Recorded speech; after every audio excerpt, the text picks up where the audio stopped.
오늘은 오후의 남자 김단태입니다. 가치평가의 대가로 알려져 있는 뉴욕대학교의 다모다란 교수님이 딥시크와 관련된 글을 썼는데 상당히 좀 충격적인 내용이라고 할 수가 있을 것 같아요. 그래서 내용이 어떤 내용이냐면 딥시크가 AI 파티를 부쉈다. 이제 스토리는 어떻게 되는 거냐, AI와 관련된 스토리가 도대체 어떻게 되는 거냐라는 주제로 긴 글을 쓰셨고 또 영상도 만들긴 하셨는데 이 내용을 좀 한번 보도록 하겠습니다. 자, 물론 글을 시작하면서 AI 아키텍처와 메커니즘에 대한 지식이 평범하다라는 고백으로 시작을 하고요. 다모다라는 교수님은 참고로 엔비디아에 대해서도 보수적인데 그래도 이제 엔비디아가 저렴할 때 엔비디아 주식을 사셨고 2023년 여름에 절반을 매도했고 24년 여름에 4분의 1을 매도했으니까 아마 현재 4분의 1만 보유하고 있다. 이제 자신의 포지션을 정확하게 밝히셨습니다. 뭐 여전히 또 보유를 하고 계시기는 해요. 그리고 여러분들도 아시다시피 이제 많은 인공지능 관련된 주식들 그리고 또 AI 인프라 관련된 주식들이 주식시장을 덮쳤고 그 결과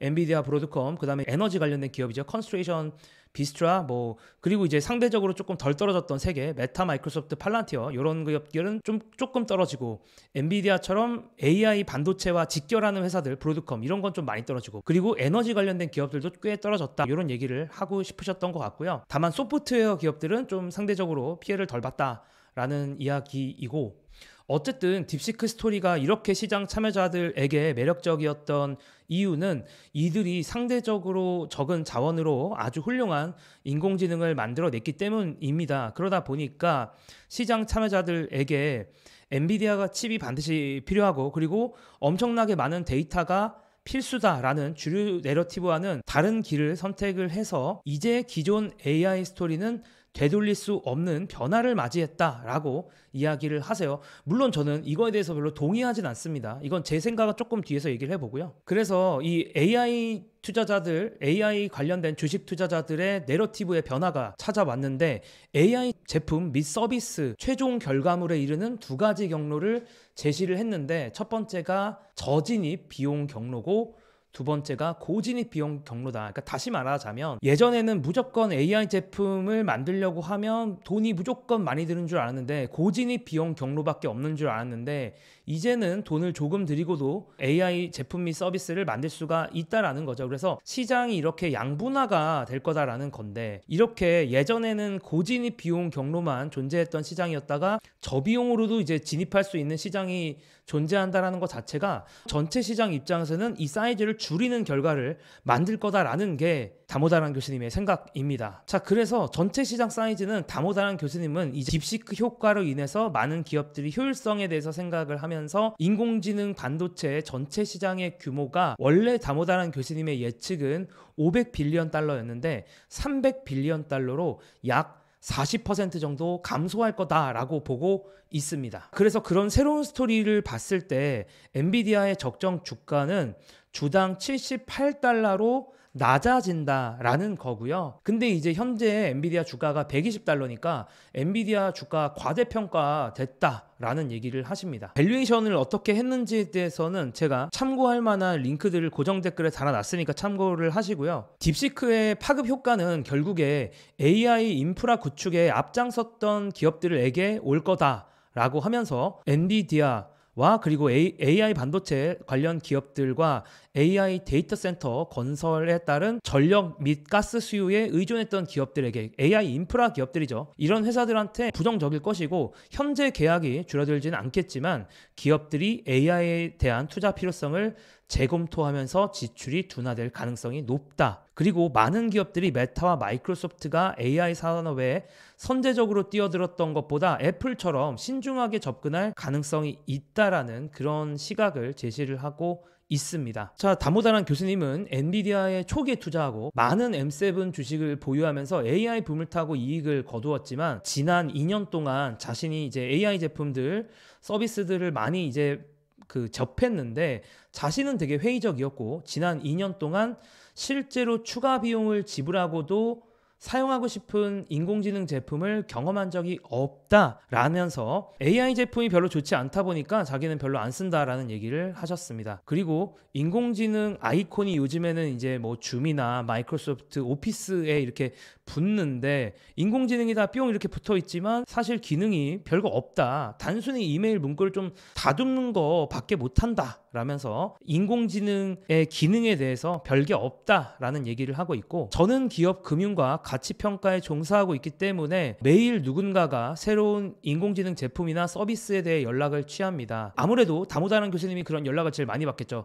근데 제가 몇 가지 사용해 본 결과 많은 제품들이 제게 충분히 매력적이지 않다고 판단하게 되었습니다. 많은 혁신들이 처음에는 과대 포장되다가 결국엔 현실에 부딪히며 그 결과 더욱 강해지거나 아니면 새로운 도전을 맞이하죠. 근데 이번 딥시크의 등장은 AI에 대한 오랜 의혹을 확증시켜줬는데, AI에 대해서 어떤 의혹이 있었냐? 결국 대부분의 인공지능 제품과 서비스가 소비자나 기업에게 그냥 재밌는 정도, 멋진 정도에 그칠 거다라는 거죠. 그러니까 이번에 딥시크에 등장한 거로 인해서 AI가 사실은 하는 게 별게 없었다라는 것이 오히려 좀 만천하에 드러난 거 아니냐, 이런 얘기를 좀 하고 있는 것 같아요. 다모다란 교수님은 AI 기술이 우리의 삶을 혁신적으로 바꿀 것이다라는 기술 거물들의 행복한 이야기에 반대를 한다라고 하면서 이유를 얘기를 했는데, 첫 번째는 이 기술 거물들은 자신과 비슷한 생각을 가진 사람들만 어울려서 다른 시각을 보지 못한다라는 거고, 두 번째 이유는 혁신의 전도사들은 자기는 평생 동안 만나왔는데 80년대는 개인용 컴퓨터, 90년대는 인터넷, 00년에 스마트폰, 2010년대에 소셜미디어, 모두 혁신적이라고 했지만 부작용도 많았다라고 얘기를 합니다. 주식시장에는 큰 임팩트를 줬던 것 같은데 제가 보기에는 어쨌든 이건 다모다란 교수님의 생각이니까. 그래서 결론적으로 딥시크의 등장은 AI 분야에 큰 변화를 예고를 하고, 다모다란 교수님은 이로 인해 AI 제품과 서비스 시장에서 고급 제품을 위한 경로와 저비용 제품을 위한 경로가 분리될 것이라고 보고요. 소비자 B2C용으로는 이제 저비용 제품들이 많이 나올 거고, 그리고 B2B, 그러니까 기업이나 혹은 B2G, 정부를 대상으로 한 제품들은 좀 비싸게 고급 제품이 나오면서, 자, 이쪽은 좀 수익성이 좋을 거고 B2C는 수익성이 별로 안 좋을 거다. 그리고 이런 식으로 되면 어쨌든 원래는 고비용밖에 없었는데 이제 저비용이 등장하는 것 자체가 AI 반도체 인프라 비용이 줄어든다라는 걸 좀 의미한다, 이걸 암시하고 있는 거겠죠. 자, 그리고 마지막으로 이렇게 마무리를 합니다. 이 스토리를 전개하면서 제 예상이 빗나갈 수도 있음을 인지하고 있으며 다양한 의견과 실제 전개 상황에 따라 제 이야기를 계속 수정해 나갈 것입니다 라고 이렇게 오픈 마인드로 글을 끝냈습니다.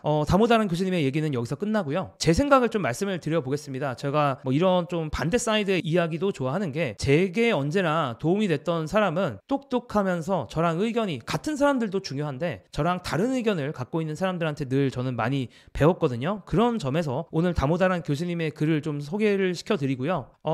AI에 대해서 생각이 다른 사람의 이야기도 전 들어볼 필요가 충분히 있다라고 생각을 합니다. 저의 기본적인 생각은 다모다란 교수님이 실생활에서 많이 이제 AI 관련된 걸 느끼지 못한 게, 아무래도 우리가 일하는 기존의 관성이 있기 때문에, 그러니까 AI를 자신의 업무에 도입하는데 시간이 걸릴 수밖에 없다고 생각을 해요. 실제로 제가 주변에 좀 대기업에 계신 분들 중에서 그 AI 도구들을 도입한 사람들의 정말 일반적인 사람, 그러니까 어디 나와서 유튜브에서 얘기하는 사람들 말고 진짜 그냥 그 회사 그 대기업에서 일하면서 회사에서 전사적으로 AI 도구를 도입해서 도입을 해봤다라는 사람들의 이야기들을 많이 들었어요. 뭐 보통 마이크로소프트라든가 뭐 팔란티어의 제품들이라든가 이런 것들을 이제 이용하는 사람들을 저도 궁금하다 보니까 이제 그런 사람들한테 이제 탐문이라고 하죠. 이제 많이 물어봤는데 사실 피드백이 좋은 사람이 단 한 명도 없었습니다. 그래서 좀 대화를 해보면서 느꼈던 부분은 뭐냐면, 그분들이 원래 이제 일하는 방식이 있고 AI 제품을 사용해야 되는 방식이 있는데 이 두 가지가 약간 물과 기름처럼 좀 따로 노는 것 같아요. 근데 이제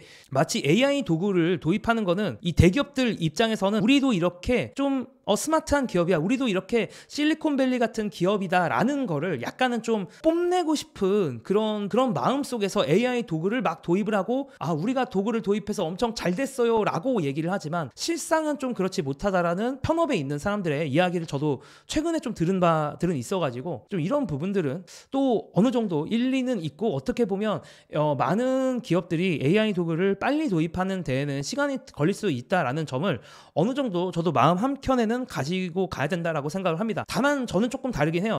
인공지능을 저는 엄청나게 열광적일 수밖에 없는 거는 약간 오버하면 저보다 많이 쓰는 사람이 존재할까? 그렇게 많지는 않을 것 같거든요. 저는 진짜 많이 쓰고, 물론 저는 대부분 번역 업무가 비중이 제일 많긴 한데 번역 말고도 꽤 다양한 분야에서 저는 사실 사용을 합니다. 언제 좀 시간이 되면 어떻게 쓰는지 좀 말씀을 드릴까 싶기도 한데 어쨌든 제 생산성은 정말 많이 좋아졌고요. 그래서 덕분에 제가 그걸 제일 많이 느끼기 때문에 저는 많이 필요로 한다라고 느끼는 것 같고요. 그리고 제가 또 AI에 대해서 긍정적인 거는 AI 제품의 퀄리티가 정말 빠른 속도로 좋아지고 있고, 또 그걸 떠나서 지금 AI 관련된 분야에 세계 최고의 인재들이 몰려들고 있고, 그리고 세계 최고의 기업들, 세계에서 가장 많은 돈들이 달려들고 있기 때문에 인류가 유사 이래로 이렇게 무언가 하나에 집착한 적이 있었나? 어떤 제품을 잘 만들어내기 위해 이렇게 집착했던 시기가 있었나 할 정도이기 때문에 저는 이 정도 에너지를 인류가 한 곳에 모으면은 뭐라도 나온다라는 생각을 가지고 있기 때문에 조금 더 인공지능에 대해서